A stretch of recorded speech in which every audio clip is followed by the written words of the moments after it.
शांतीचा संदेश देणारे महाकवी भगवान गौतम बुद्ध, महानायक, महामानव, बोधिसत्व डॉक्टर बाबासाहेब आंबेडकर, सर्व महापुरुष आणि महामाता यांच्या विचारांना वंदन करतो. तक्षशिला बुद्धविहार संघ, पंचशील मंडळ, माता रमाई महिला संघ यांचे सर्व पदाधिकारी, सन्माननीय सभासद आयुष्मान रणपिसे साहेब, वाघ साहेब, चंद्रकांत गायकवाडजी, भैयासाहेब भागवतजी, शांताराम क्षीरसागरजी आणि आमचे पितृतुल्य असे मोठे बंधू नाना बाविस्कर, तसेच आदरणीय शरद जाधव सर, आमचे पाल पाटील साहेब आणि सर्वच मंडळी, आपण सर्वांना सप्रेम जय. गेली 21 वर्षे आपण सलगतेने वर्षवासाच्या निमित्ताने विविध कार्यक्रम घेतात. धम्मप्रवचन असेल, धम्मप्रवचन मालिका असतील त्या घेतात.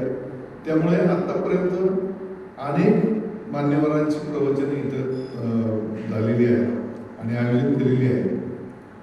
आणि त्याबद्दल सर्व कार्यकारिणी, जे सलग तुम्ही 21 वर्षे हे करताय, सर्व कार्यकारिणीचे जे सभासद आहेत आणि सर्वच सभासद यांचं आपण अभिनंदन केलं पाहिजे. टाळ्या वाजवून सगळ्यांचं अभिनंदन. हे सातत्य टिकवणं हे सुद्धा मोठ्या मोठ्या विहारांना, मोठ्या मोठ्या लोकांना जमत नाही. थोडे दिवस करतात आणि थांबवतात. हे सलग 21 वर्ष आहे. हे वाचूनच मला आनंद वाटला. आणि त्याचमुळं रणपिसे साहेबांनी जेव्हा विचारलं तेव्हा मी पटकन होकार दिला, कारण मित्राला नकार कसं द्यायचं. आणि याच्या माझ्यापूर्वी अनेक मंडळींनी इथे व्याख्यानं दिली असतील, त्यांच्या रांगेत मला उभं राहायला मिळते म्हणून मी लगेच होकार दिला होता. मला नानांना पाहिल्यावर माझ्या कॉलेजचे दिवस आठवतात. मी खेड्यातूनच आलेलो होतो. आमची परिस्थिती पण सामान्य होती. जाधव साहेब काय सगळे चालतात. हॉस्टेलला होतो मी. कॉलेज ऑफ इंजिनिअरिंगला इंजिनियर झालो होतो. त्या तिथल्या बालगंधर्व चौकामध्ये आंबेडकर हॉस्टेल आहे कॉर्पोरेशनचं, तिथे होतो. आणि आमचे आर्थिक स्थिती जरा तानाचीच असते. कधी चहा प्यायचं म्हटलं तरी 5 पैसे 10 पैसे, त्यावेळेस 30 पैशांचा चहा, 5 पैसे 10 पैसे जमा करून मी माझा पार्टनर दोघं मिळून चहा प्यायचो एक, अशी परिस्थिती होती. आणि जेवायचं असेल तर अडचणच, म्हणजे कधी मेस बंद असेल किंवा काय असेल, सुट्टी असेल मेसला, तर जेवायची अडचण व्हायची. आणि तरुण वयात भूक लागायची. मग आम्ही जायचो एका घरी, तिथं मनमुराद जेवायचो, वाटेल ते मागायचो, वाटून खायचो. आणि ते घर होतं नानांचं, पंडित बाविस्करांचं.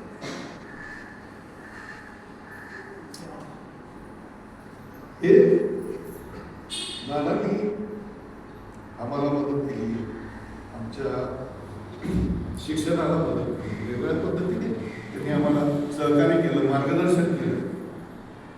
इत्यादी काम केलं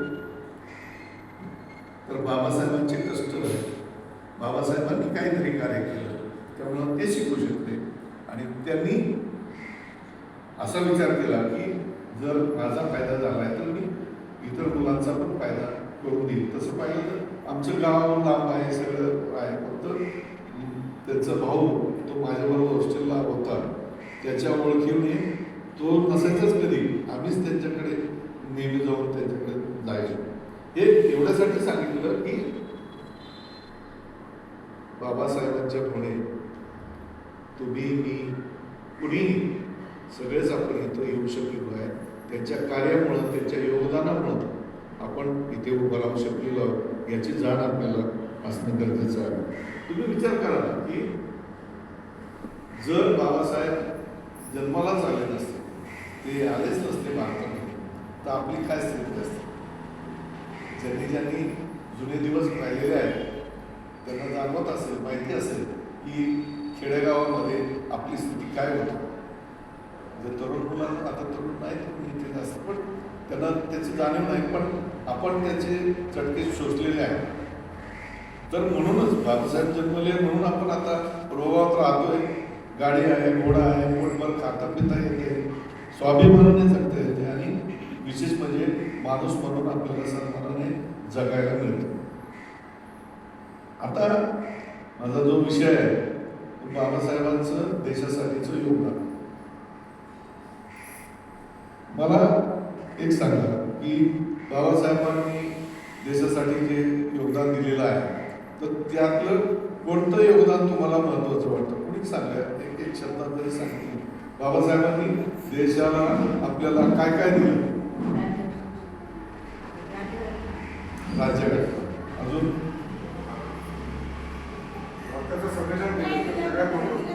हे संविधान दिलं, बरोबर. महिलांसाठी राज्यघटना दिली बाबासाहेबांनी.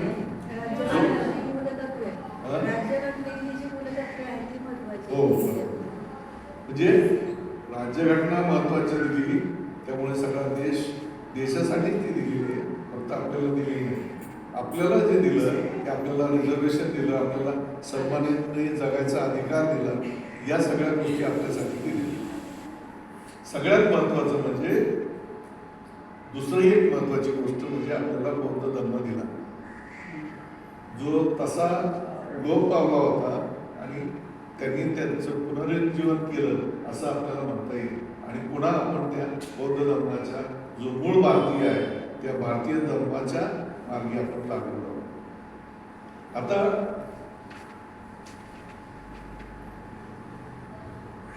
इतर ज्या बाबी आहेत म्हणजे राज्यघटना आणि आरक्षण असेल किंवा इतर ज्या ज्या गोष्टी आहेत त्या आपण जरी सोडल्या तरी बाबासाहेबांनी हे जे कार्य केलं, हे सगळं जे कार्य केलं ते त्यांनी स्वतःची मुलं, पत्नी, स्वतःचं आरोग्य या सगळ्यांकडे दुर्लक्ष करून आपल्या जीवाची पर्वा न करता आणि विशेष म्हणजे शेवटच्या श्वासापर्यंत ते आपल्यासाठी काम करत होते. आणि एवढं कामाला कष्ट करून त्यांनी ज्या दोन गोष्टी राज्यघटना आणि बौद्ध धर्म दिला हे महत्वाच्या ह्या दिल्या आणि त्या लोक पावलेल्या याच्यामुळे त्यातील मगाशी आपण म्हणलं तसं प्रज्ञाशील, करुणा, त्याच्यातील पंचशील, अष्टशील, अष्टांगिक मार्ग या सगळ्या गोष्टी त्याचं इम्प्लिमेंटेशन पण राज्यघटनेमध्ये त्यांनी करून म्हणजे विविध महापुरुष, महामाता यांचे विचार असतील किंवा एकूणच मानवतावादी विचार असतील त्या सगळ्यांचं एकत्रीकरण करून त्यांनी राज्यघटनेमध्ये आपल्याला दिलं. आणि त्याचबरोबर आपल्याला जेव्हा आपल्याला बुद्ध धम्म दिला त्यावेळेस 22 प्रतिज्ञा पण दिल्या. 22 प्रतिज्ञा आपल्याला आपण अज्ञानी अडाणी होतो, आपण दुसऱ्या कुठल्या तरी मार्गाने जात होतो आणि त्यातून आपल्याला बौद्ध धर्माचं शिकवण मिळण्यासाठी त्यांनी 22 प्रतिज्ञा दिल्या. त्यामुळे त्या 22 प्रतिज्ञा योग्य जागी आणि योग्य वेळी आपण वापरतो आणि त्या वापरत राहणार. आता भारताच्या संविधानामध्ये सुद्धा भारताचं संविधान बाबासाहेबांनी दिलं, पण बाबासाहेबांनी जी संविधानाची कमिटी होती, समिती होती संविधान निर्मितीची, ती निर्मितीची कमिटी फार मोठी होती. भारतातल्या प्रत्येक क्षेत्रातले माणसं तिथं आलेली होती, प्रत्येक प्रतिनिधी वेगवेगळ्या भागात. आणि त्या कमिटीतला एक भाग म्हणजे तो मेंदू असेल राज्यघटना समितीचा, तो मेंदू किंवा महत्वाचा भाग म्हणजे राज्यघटनेची मसुदा समिती आणि त्या मसुदा समितीचे अध्यक्ष बाबासाहेब होते. म्हणूनच बाबासाहेबांनी संपूर्ण घटनेची फ्रेमवर्क आणि ते समतावादी ट्रॅकवर राहावं याच्यासाठी बाबासाहेबांनी भरपूर कष्ट केले. पण याची जाण आपल्या जे SC ST समाजातील इतर लोक असतील म्हणजे आपण समजा बौद्ध लोक, बौद्ध महाराज, बौद्ध याच्याशिवाय शेड्यूल कास्टमधले जे इतर मंडळी आहेत, मातक असतील, चांभार असतील, लोर असतील, यांना त्याची जाणीव नाही. आरक्षणाचे सगळे फायदे घेतात ते सगळ्या गोष्टी त्यांनी मिळवल्या. माणूस म्हणून जगायला ज्यांनी शिकवलं त्या बापाचं नाव घ्यायला मात्र त्यांना अडचण होते. ही महत्वाची बाब आहे. हेच फक्त नाही तर आपण याचा विचार केला पाहिजे की बऱ्याच वेळा काय होतं की जे विरोधी लोक आहेत ती लोक मातंगांना किंवा इतरांना फसवतात. त्यांना सांगतात की अरे तुमच्यासाठी बाबासाहेबांनी काहीच केलं नाही, त्यांनी फक्त त्यांच्या महार जातीसाठी काम केलं नाही. आणि हा असा अपप्रचार सध्या जोरात चालू आहे. सध्या जोरात चालू आहे. आता ते जोरात का चालू आहे? कारण त्यांचं राज्य कसं आलं तर आता आपण त्या ईव्हीएमला किंवा निवडणूक आयोगाला वगैरे शिवाय देतो किंवा त्यांना रागवतो, बोलतो किंवा त्यांची चूक आहे. पण ते पहिल्यांदा जेव्हा सत्तेवर आले तर ती सत्ता त्यांना कुणी मिळवून दिली. तेव्हा तर त्यांच्या हातात कुठली यंत्रणा नव्हती. ही तुम्ही आम्ही मिळवून दिली. त्या दिवशी आपण सगळे आहोत, सगळे भारतीय नागरिक आहोत. तुम्ही म्हणाल ते कसं? बघा, आपके पास एक वोट था, तुमच्याजवळ एक मत होतं. आपके पास एक वोट था, आपने वो वोट फकीर को दे दिया. फकीर के पास कटोरा था, उसने वो कटोरा आपके हाथ में थमा दिया. हीच परिस्थिती आजची आहे. म्हणजे आपण चुकीची माणसं निवडली गेली. माणसं निवडताना, प्रतिनिधी निवडताना सगळ्या भारतीय जनतेने काटेकोर त्याचा विचार करायला पाहिजे होता. गेली 70 वर्ष तुम्ही ज्याला सत्ता दिली नाही त्याला अशी अचानक सत्ता देणं हे आपल्याला किती त्रासदायक झालंय. गेल्या 14-15 वर्षात आपण हे चुकीचं झालं. पण ठीक आहे, म्हणजे आता त्याला पर्याय काही नसतात, काही गोष्टी नाही. आपण चुकलो असं म्हणताय. बरं, आता हे जे बाबासाहेबांचं कार्य आहे त्या कार्यामध्ये आरक्षण एक महत्वाची बाब आहे. आणि आरक्षणामध्ये आपण म्हणतो अनुसूचित जाती, त्याच्यामध्ये किती जाती आहेत? 59 जाती आहेत. नंतर अनुसूचित जमातीमध्ये 47 जाती आहेत. ओबीसीच्या जवळजवळ 346 जाती आहेत. इतर मागास प्रवर्ग आणि EJT वगैरे त्या जवळजवळ 51 जाती आहेत. तर त्याचं 51% असं टोटल 52% आरक्षण आहे. म्हणजे या अनेक जातीमध्ये एक जात फक्त बौद्ध किंवा महार आहे. पण आरक्षणाच्या नावावर बदनामी किंवा दूषणं फक्त महारांना दिली जातात. त्याचबरोबर बाबासाहेबांना त्याच कारणामुळे त्याचा द्वेष केला जातो. हे इतर जेवढे काही ओपनचे लोक आहेत किंवा एकूणच ह्या गद्दार जातीच्या सगळेच घेतात आणि पुन्हा बाबासाहेबांच्या नावाने हे करतात. ह्या सुद्धा त्याला कारणीभूत आहे. म्हणजे सगळे आरक्षण घ्यायचे, फायदे घ्यायचे. इव्हन अल्पसंख्याक जी लोक आहेत, जैन असतील, शीख असतील, पारशी असतील, ख्रिश्चन असतील, हे सुद्धा बाबासाहेबांना नाव ठेवतात. म्हणजे काय? बाबासाहेबांनी देश चालणारी यंत्रणा निर्माण केली. बाबासाहेबांनी एक चांगला ओरिजिनल भारताचा, जसं म्हणतात ना की भारताचा मूळ धर्म, तो धर्म लोकांना दिला. या सगळ्या ब्राह्मण सोडून बाकीच्या सगळ्या दलितांना, जे कोणी असतील, ओबीसी असतील, त्यांना माणूस म्हणून जगण्याचं आणि त्यांना वेगवेगळे हक्क दिले. हे सगळं करूनही बाबासाहेबांची बदनामी केली जाते आणि बाबासाहेबांचा द्वेष केला जातो. म्हणजे एवढं कार्य करून, एवढं योगदान देऊनही बाबासाहेबांची बदनामी होते. हे चांगलं दिसत नाही. याला काय केलं पाहिजे? या ज्या बदनाम करणाऱ्या जाती आहेत, ज्या गद्दार जाती, त्यांचं काय, म्हणजे हे काय? तर एवढा त्यांचा जो मुळातच महापुरुष जातीमध्ये वेगवेगळे गेलेले आहे. आता तुम्ही साधं बघा, आम्ही राजूसाहेबांना माहिती आहे, अण्णाभाऊ साठेंची जयंती होती. तिथे दरवर्षी चांगल्या पद्धतीने व्हायची. पण ह्या वर्षी आम्ही अण्णाभाऊ साठेंच्या जयंतीला गेलो. तिथे बोर्ड लावले होते, नाही का, त्यांना वगैरे लावतात शुभेच्छांची. 1-2 बोर्ड सोडले तर बाकी कुठेही फक्त अण्णाभाऊंचा फोटो होता. बाबासाहेबांचा फोटोच छापला नाही. म्हणजे अण्णाभाऊ साठे बाबासाहेबांना गुरु मानत होते. तरी सुद्धा हे जे आता नवीन लोक आलेले आहेत आणि स्वतःला हिंदू धर्माचे रक्षक म्हणतात, ही लोक बाबासाहेबांना दोष करतात.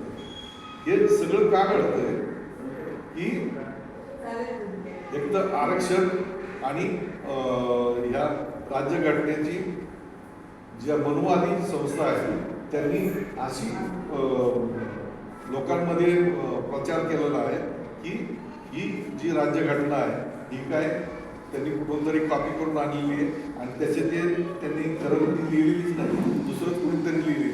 म्हणजे त्यांना श्रेय द्यायचं कारण नाही, ते काय देव नव्हते, मग त्यांना काय पूजायचं कारण नाही. अशा पद्धतीने त्यांनी गेली 70-80 वर्ष त्याचा प्रचार केलेला आहे.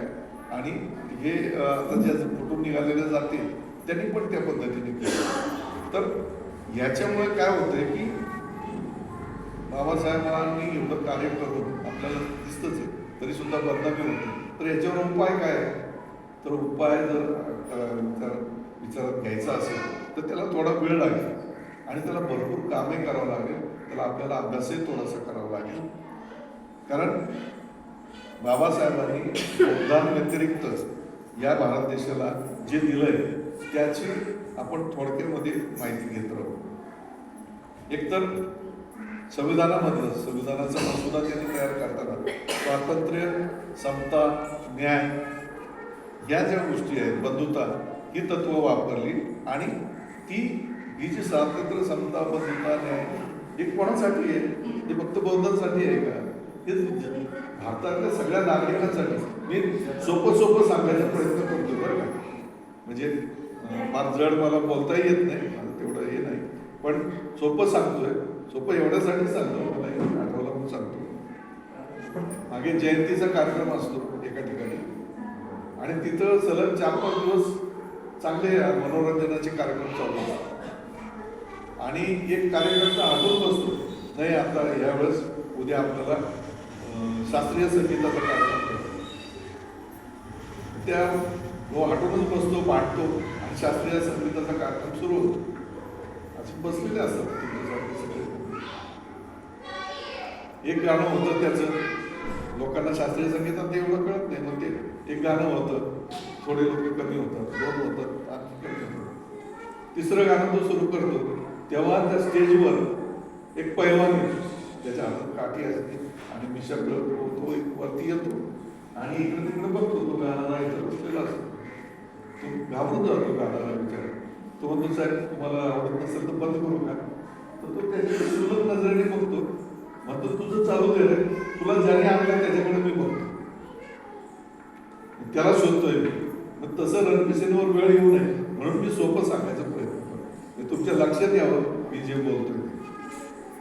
तर हे तर्कशुद्ध विचार आणि विज्ञानवादी विचार सांगून आणि त्याच्या माध्यमाद्वारे म्हणजे लोकशाहीची मूल्य बाबासाहेबांनी प्रचलित केली आणि ती अंगीकारली.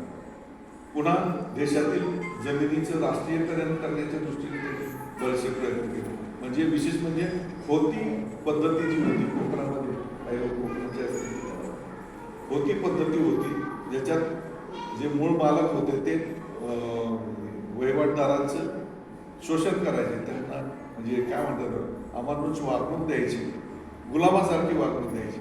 तर ते बंद करण्यासाठी बाबासाहेबांनी त्या तिथल्या शेतकऱ्यांचं संप घडवून आणला होता. ते केलं. कुळ कायदा 1948 मध्ये जेव्हा ते कायदा मंत्री होते त्यावेळेस त्यांनी केला. आणि ह्या सगळ्या गोष्टी कशासाठी? तर जमीनदारांच्या पिळवणुकीतून सामान्य शेतकऱ्याची सुटका व्हावी म्हणून त्यांनी हे सगळं केलं. आता शेतकरी दुसरं सामूहिक शेतीचं सांगितलं तसं नद्याजोड प्रकल्प म्हणजे शेतकऱ्यांचं उत्पन्न वाढवावं, कुठं दुष्काळ असू नये याच्यासाठी सुद्धा सगळं केलं.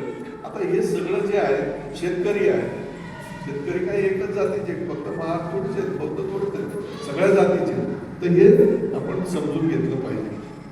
आता सगळ्यात महत्वाचं म्हणजे महिलांच्या बाबतीत त्यांनी केलेलं कार्य.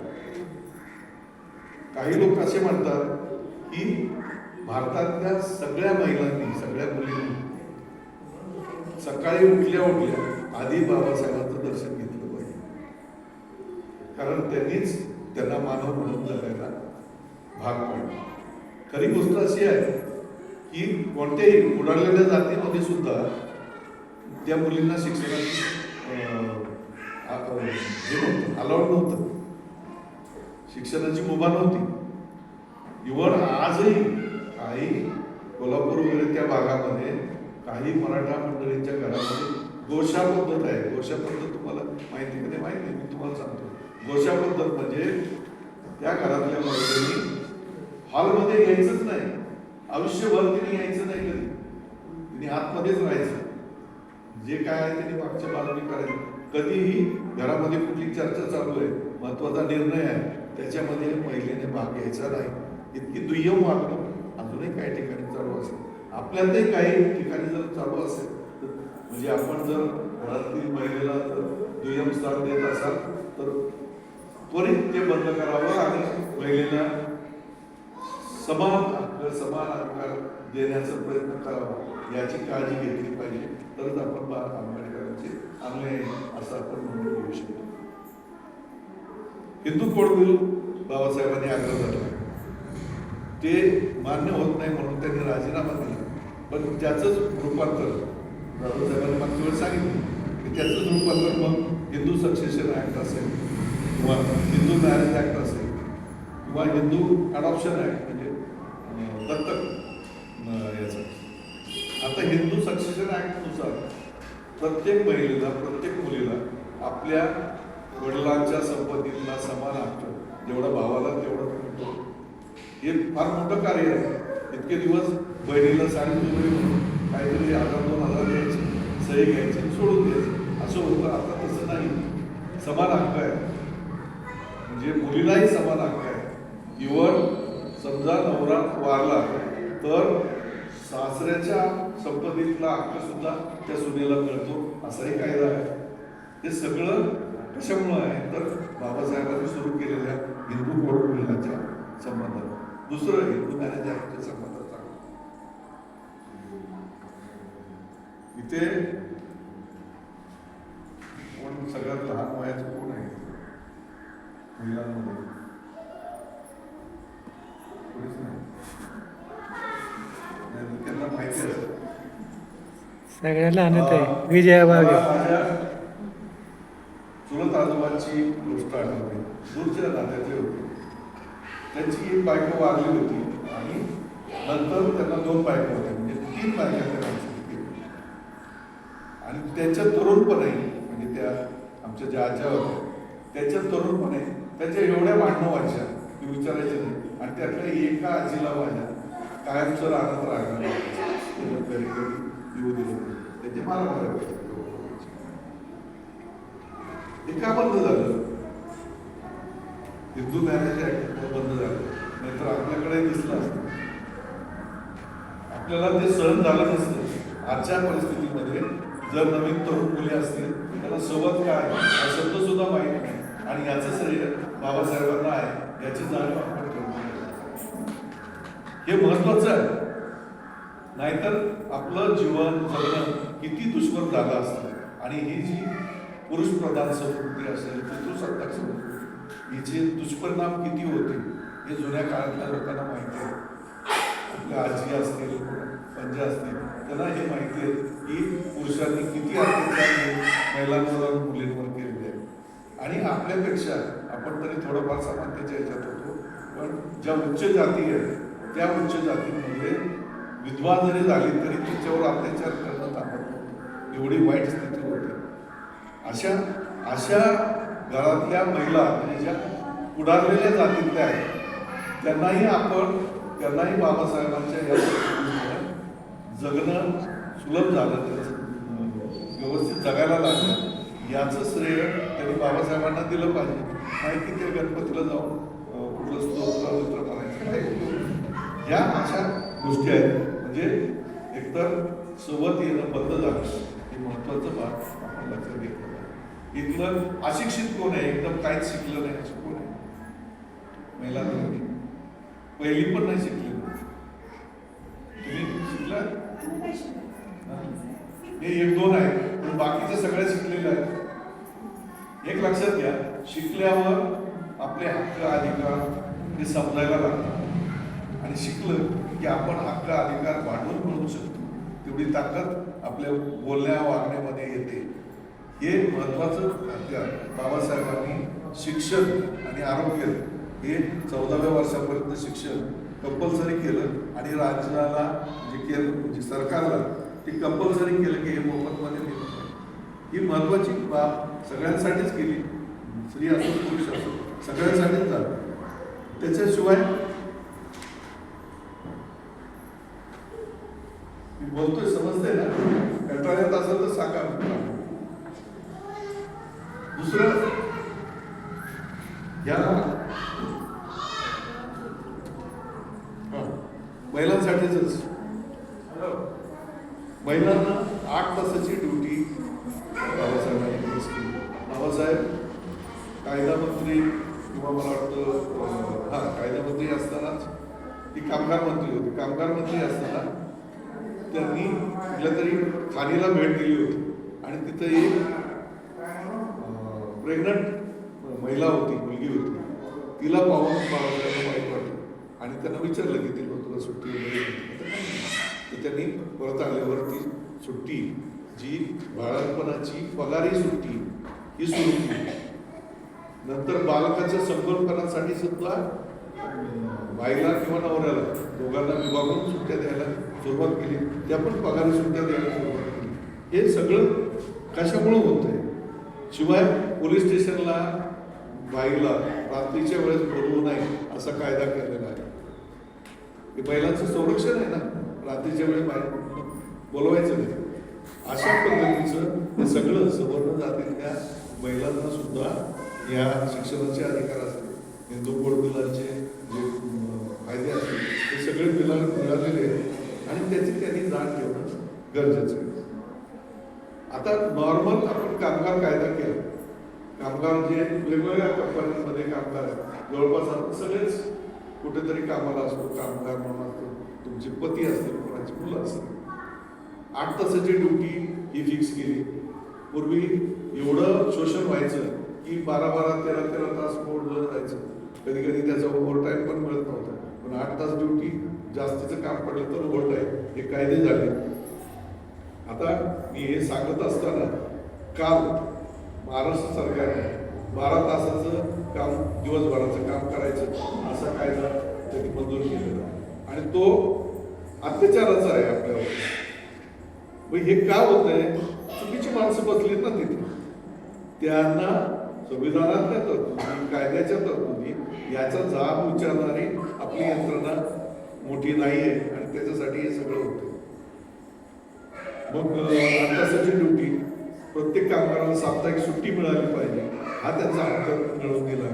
किमान वेतन काय झालं म्हणतात ना, कमीत कमी एवढा पगार तरी दिला पाहिजे, त्याच्यापेक्षा जास्त तुम्ही देऊ शकता, म्हणजे मिनिमम वेजेस आहे.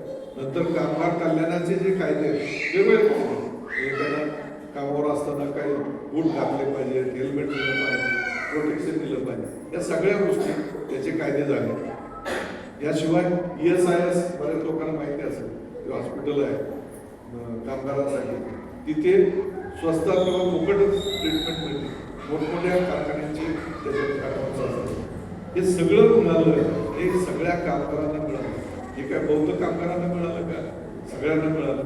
पण सगळ्यांना मिळालं तर सगळ्यांनी त्याची जाण ठेवणं गरजेचं आहे.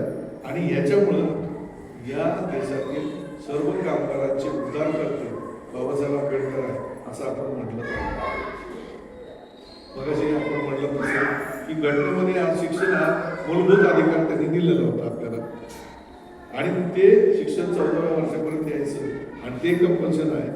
मग आरोग्य दिलं, शिक्षण दिलं, नंतर हे सगळं शासनावर बंधनकारक आपण ठेवलेलं आहे.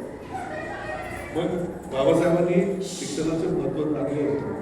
महिला मुलांना सगळ्यांना शिक्षण दिलं पाहिजे हे सांगितलं होतं आणि शिक्षणामुळं आपला दर्जा उंच होतो, आपली आर्थिक स्थिती चांगली होती, पर्यायाने समाज सुधारतो आणि पर्यायाने भारत सुधारतो. या अशा गोष्टी आपल्याला त्याच्यात लक्षात घेतल्या पाहिजे.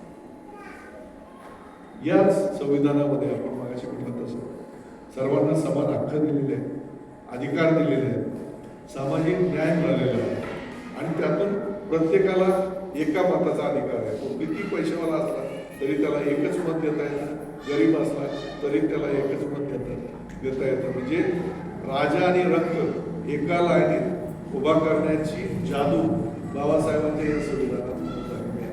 आणि ही फक्त गरीब आपणच होतो असं वाटते, इतरही लोक होते, त्याचा पण त्यातून फायदा झालेला आहे. आणि हे सगळ्यांसाठी आहे. तर सगळे नागरिक सन्मानाने जगले पाहिजे. अगदी सगळ्या गोष्टी त्यांना मिळत गेल्या पाहिजे.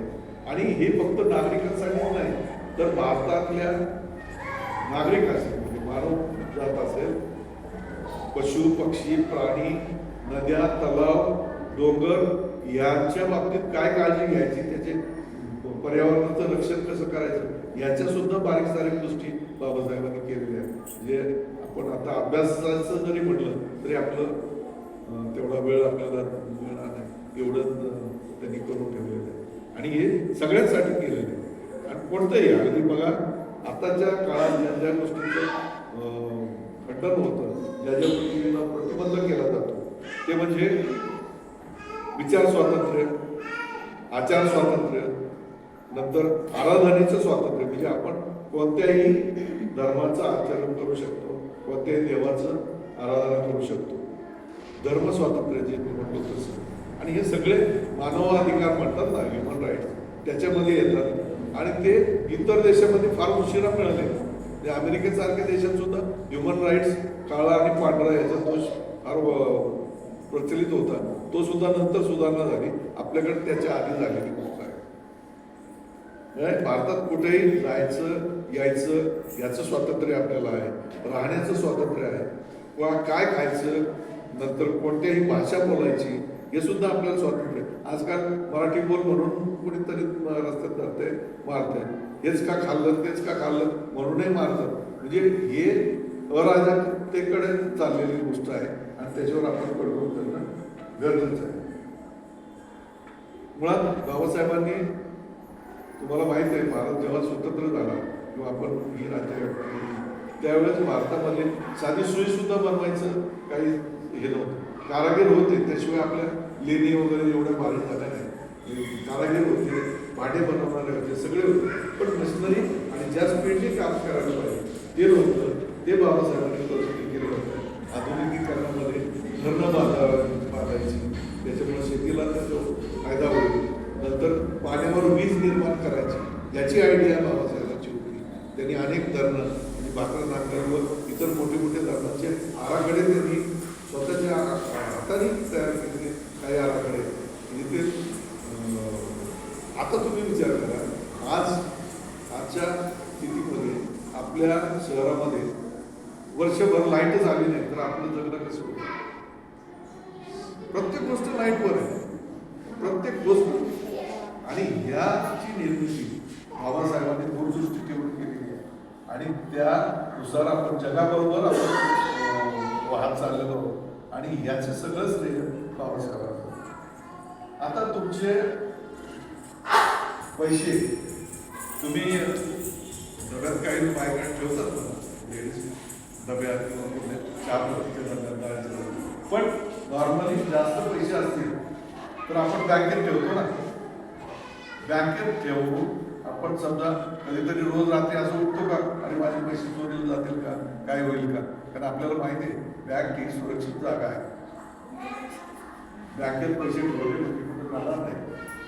पण ही बँक निर्माण कशी झाली, तर बाबासाहेबांनी प्रॉब्लेम ऑफ रुपी हा निबंध लिहिला, मोठा निबंध लिहिला, आणि त्याच्यामध्ये रिझर्व्ह बँकेची संकल्पना मांडली. आणि त्या रिझर्व्ह बँकेच्या संकल्पनेतून रिझर्व्ह बँक तयार झाली. आणि रिझर्व्ह बँक देशामधील सगळ्या बँकेचं नियंत्रण करते. म्हणून आपण निर्धास्त राहतो. भारतातला प्रत्येक नागरिक त्याची जी संपत्ती पैसा आहे, काही लोकांचे लॉकर असतील, सोनारानं ठेवलेलं असतं, ते सगळं सुरक्षित आहे. ते कशामुळं आहे, तर सुरुवात कुठून झाली, बाबासाहेबांच्या रिझर्व्ह बँकेच्या विचारापासून. तर ह्या सगळ्या गोष्टी आपण लक्षात घेतल्या पाहिजे की हे आपल्यासाठी जरी छोटं वाटत असलं तरी सुद्धा या छोट्या गोष्टीतून आपलं जीवन सुकर झालेलं आहे. भारतीय लोकांचं जीवन चांगलं सुधारलेलं आहे, हे लक्षात घेतलं. आता हे सगळं योगदान बाबासाहेबांचं आहे हे आपल्याला दिसतच आहे. पण मग आता एवढं असून जी लोक बाबासाहेबांचा द्वेष करतात, आपल्याला फायदे घेतात, सगळे आरक्षणाचे घेतात. इव्हन अॅट्रॉसिटीमध्ये 108 जाती आहेत, त्या जाती अॅट्रॉसिटीचा फायदा घेतात कायद्याचा. पण जेव्हा स्वतंत्रपणे आपल्या जातीत बोलायचं असेल तर बाबासाहेबांचा किंवा बौद्धांचा राग करायचं, अशा पद्धतीने ते बोलतात, वागतात. ते असं होऊ नये याच्यासाठी आपल्याला काय केलं पाहिजे?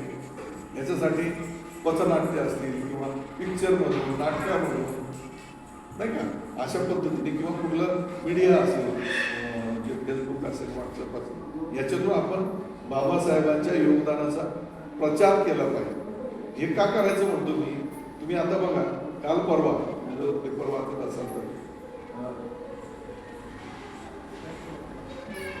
तुम्ही जर पेपर वाचत असाल तर, की काल परवा मराठा लोकांना आरक्षण ते मिळाल्यानंतर एक मुलगा असं फलक घेऊन उभा आहे आणि त्याच्यावर त्यांनी लिहिलेलं आहे, काही लोकांनी वाचलं असेल, त्याच्यावर लिहिलेलं आहे की आरक्षण मिळालं मराठ्यांना, ते बरं झालं. जरा आवाज नाही केलं तर बरं होईल.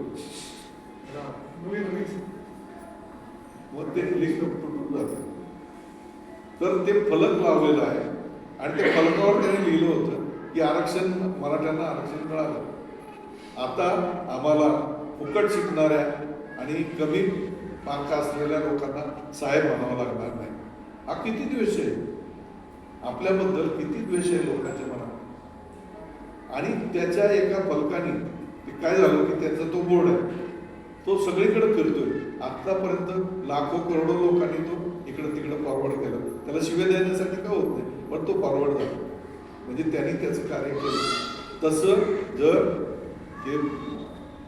हे जे बाबासाहेबांचं कार्य आपण कधी मिरवणूक असेल, कुठली काय म्हणतात त्याला, जयंतीची मिरवणूक असेल, काही कार्यक्रम असेल, तर त्यावेळी जर आपण असे फलक घेऊन फिरलो बाबासाहेबांच्या कार्याचे, ते पण काळजीपूर्वक सगळी पुस्तकं बघून, कायद्याची पुस्तकं बघून, कोणत्या पुस्तकानुसार बाबासाहेबांचं हे योगदान आहे हे सगळं बघून व्यवस्थित पुराव्यासहित ते छोटे छोटे फलक लहान मुलांच्या हातात द्यायचे, आपल्या हातात घ्यायचे आणि जाता येता इतर समाजाने ते वाचले की त्यांना समजेल की बाबासाहेबांची थोरवी किती होती आणि बाबासाहेबांनी आपल्यासाठी पण काय काय केलेलं.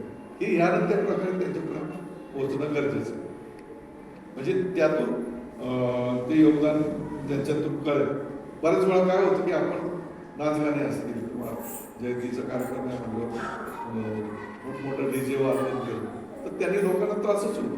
त्याच्यापेक्षा फलक दाखवले किंवा बाबांनी हे कार्य केले, ते कार्य केले, तुमच्यासाठी हे केलं, हे बौद्ध लोकांना सोडून बाकीच्या लोकांसाठी जे जे कार्य झालं त्याची फलक आपण तयार करून जर ती दाखवले लोकांना तर त्याचा बराच मोठा फरक पडेल असं मला वाटतं. आणि ते इफेक्टिव्ह होईल. आणि त्याच्यामुळं काय होईल की लोकांच्या मनातला बाबासाहेबांच्या बद्दलचा द्वेष काही लोकांचा लवकर कमी होईल, काही लोकांचा जास्त कमी होईल.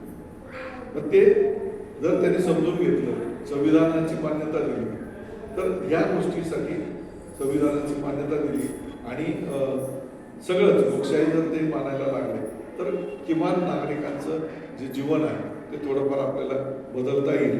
लोक सुखाने राहू शकतील, सन्मानाने राहू शकतील. आता बाबासाहेबांनी जे देशासाठी एवढं कार्य केलेलं आहे त्यात आपण त्यांचे सगळे कार्य एका जन्मात तर समजूनच घेऊ शकतो. म्हणजे एवढं मोठं त्याचं तो व्यापक स्थिती आहे की आपल्याला आपल्या एका जन्मात ते शक्य नाही. आता तुम्ही बघा की आपण जे बाबासाहेबांना विशेषण लावतो ते घटनातज्ञ होते. आता घटनातज्ञ होते आपल्याला माहितीच आहे, त्यांनी घटनेचा सुद्धा केला.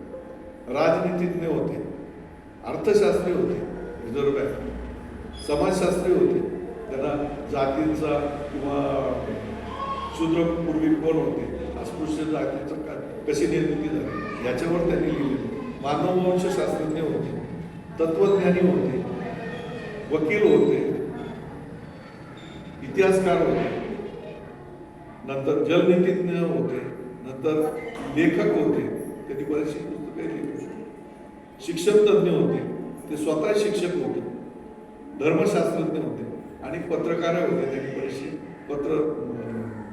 पत्रकार सुरू केली होती आणि राष्ट्राभिमानी पण होते. बरोबर, अशा सगळ्या पातळ्यांवर, अनेक पातळ्यांवर त्यांनी अतिउच्च दर्जाची असं स्वतःची छाप सोडलेली आहे. एक अभ्यासू आणि ते महामानव ज्ञानसूर्य होते हे आपण मान्य केलं पाहिजे. पण आपल्या सर्वांना मी सांगतो हे सगळे त्यांचे विशेषण जरी आहे तरी सुद्धा ते एक करुणेचं सागर होते, एक महान असे आदर्श बौद्ध मानव होते आणि ते बोधिसत्व होते हे आपण मान्य केलं पाहिजे. आता त्याचं जे योगदान आहे ते आपण प्रेमाने, गोडीने, योग्य पद्धतीने लोकांसमोर आणलं पाहिजे. आणि ते त्याला मी म्हटलं तसे फलक असतील किंवा इव्हन आपलं विहार आहे, त्या विहाराच्या एंट्रीला आपण असं लिहिलं की बाबा हे महाकरुणी जगाला शांतीचा संदेश देणाऱ्या भगवान बुद्धाचं प्रार्थना स्थळ आहे किंवा काय ते शब्द वापरतात. आणि इथे कोणत्याही जाती धर्माची स्त्री किंवा पुरुष कोणीही येऊ शकतात, सन्मानाने येऊ शकतात असं लिहायला आपल्याला काही हरकत नाही. समजा उच्च जातीतला कोणी आला तर त्याला प्रेमाने बसवा, त्यांनी काही प्रश्न विचारले तर त्याला चांगल्या पद्धतीने सांगा आणि आपल्याला जर माहीत नसतील त्याच्या प्रश्नाचं नंतर सांगतो मला, नंतर बोलवा. पण माणसं जोडा, माणसं वाढवा. त्यांना असं वाटलं पाहिजे की आपण एका चांगल्या ठिकाणी आलो. इथे बिहारामध्ये वेगवेगळे बाबासाहेबांच्या कार्याचे बाहेरच्या बाजूला असेल किंवा आतल्या बाजूला असेल, बाबासाहेबांचे जे इतरांसाठीचे जे कार्य आहे त्याचे पण छोटे छोटे बोर्ड लावा. म्हणजे हे आपण करू शकतो, आपण सगळ्या ठिकाणी त्याचा विचार करू शकतो. आणि हे सगळं करण्याची जबाबदारी कोणाची आहे? आपण आपली आहे, तुमची आहे, आमची, सगळ्यांची ही जबाबदारी आहे. कारण आपण बाबासाहेबांना समजून घेतलेलं आहे. ज्यांनी समजून घेतलं नाही, जे बाबासाहेबांवर आरोप करतात की फक्त महाराजांसाठी किंवा बौद्धांसाठीच कार्य केलं, त्या लोक अज्ञानापोटी हे करतात आणि त्यांचं अज्ञान दूर करायचा आपल्याला प्रयत्न केला पाहिजे. ते अज्ञानाने सूर्यावर थोपण्याचा प्रयत्न करतात. ते त्यांच्या तोंडावर पडणार आहे हे त्यांच्या लक्षात येत नाही. त्यासाठी त्यांचं अज्ञान दूर व्हावं किंवा काही काही लोक माहिती असूनही मुद्दाम आणि थोर वागत असतील, पण आपला प्रयत्न करत राहावा याची आपण सगळ्यांनी तसा प्रयत्न केला पाहिजे. सगळ्यात महत्त्वाचं म्हणजे आपल्या राहणीमानातून, वागण्यातून, बोलण्यातून, शेजारी पाजाऱ्याशी आपल्या असलेल्या संबंधातून किंवा घरातच आपले एकमेकाशी बोलण्यातून. मगाशी नाना बोलले की घरामध्ये कसं वागावं म्हणजे नवरा बायकोने किंवा इतरांशी ते सांगत होते. तर ते आदर्श कसं राहील याचा आपण प्रयत्न करणं गरजेचं आहे. आणि ते केलं तर मग लोकांना समजेल की हे आदर्श बौद्ध असण्याचं, आदर्श बौद्ध असा समाज आहे आणि हा जो आदर्श बौद्ध आहे, बौद्ध व्यक्ती आहे, हे खरं बाबासाहेबांचं लेकरू आहे असं त्यांनी आपल्याला आदराने म्हटलं पाहिजे. तरच आपण बाबासाहेबांच्या आठवणी असल्याचे सांगू शकतो किंवा तसं आपण वागू शकतो असं आपल्याला वाटतं. मला जे वाटतंय मी फार हे नाही तज्ञ नाही, पण मला जे वाटतं ते आपल्याला सांगितलं. जरा विचार करा. एवढंच बोलतो.